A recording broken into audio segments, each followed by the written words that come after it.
Yo, it's your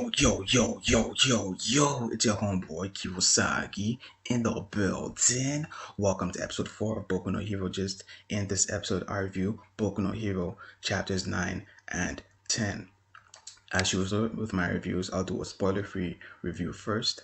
Afterwards, we'll have a more in-depth discussion which will contain spoilers. So my review is these two chapters aren't all that good.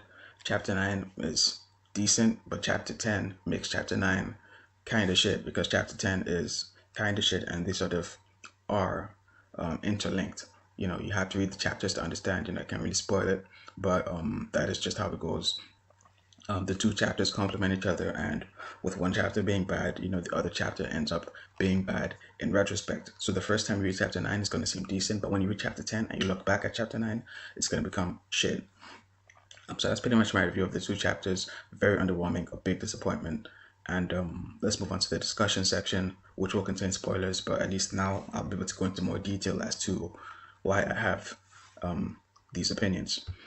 So chapter 9 has a bunch of flashbacks, which isn't a problem. I mean, it's been done a lot of times, so you really can't complain about that. But for anyone who's seen a series called Naruto, it came out a long time ago. I'm not sure if you guys remember it, but yeah, whenever there's a flashback, we can really expect something crazy to happen in the fight. At least that's how early Naruto was. Whenever there was flashbacks, suddenly we'd have the climax of the fight, and it's going to be something crazy that Kishimoto pull out of his pocket.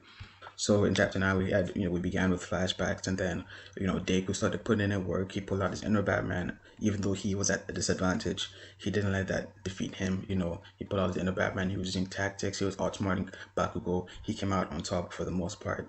Towards the end of the chapter, Bakugou he had enough of that shit, and he started going ham, and he didn't get to hit Deku, but the side effects alone from his blows, the blast radius and stuff, that was already doing taking a toll on Deku, and it was pretty thrilling, and I was really looking forward to chapter 10 to see how this whole fight would climax, and the tactic they could use to sort of pull out the W. This was a pretty decent chapter. And now we move on to chapter 10, and I'm gonna name it the Great Disappointment. That's the title of the chapter, and the whole fight ends up pretty lame. Basically, Deku just puts on all his plot armor. He ties his shoelaces, puts on his plot armor, and just puts his hand behind his back and says, "Do what you want, and I'll let my plot armor protect me." And I won't even think about defeating you. I'll let my teammate do it. Now, I don't mind characters having a bit of plot armor or some questionable durability, but the thing is, when characters do have questionable durability or questionable plot armor, I expect something badass to follow up afterwards. So they either they have a win, or the whole moment was badass or nothing, but there was nothing badass about this plot armor. This was just Bakugou getting taking the hits and stalling for time while his teammate did work and took the W for the team, which is not impressive at all. I mean, it was just really boring, really underwhelming, and I guess I had way bigger expectations and expected an actual fight or something. He didn't outsmart Bakugou at all in chapter 10. He just took the blows. He tried to, which I could say that he tried to, but he failed pitiably, and he took clean blows from Bakugou, like point blank.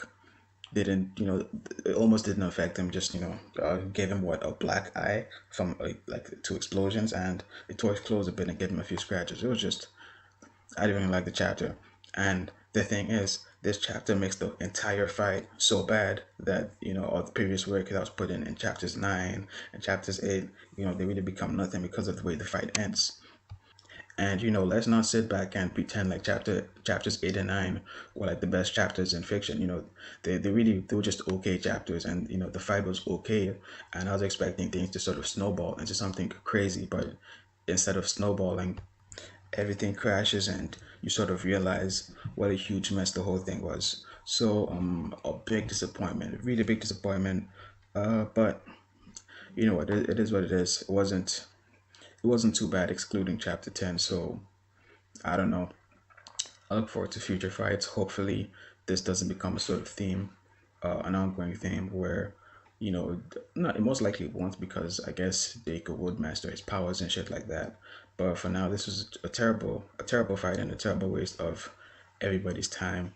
At least in my opinion, I regret reading it. I should have skipped this fight, but you know, you really can't know how good a fight is if you haven't read it or watched it. You know what I'm saying? So it is what it is. Anyways, thank you for chilling all this at the end. Like, comment, subscribe, all that good stuff. And as always, thank you guys for watching.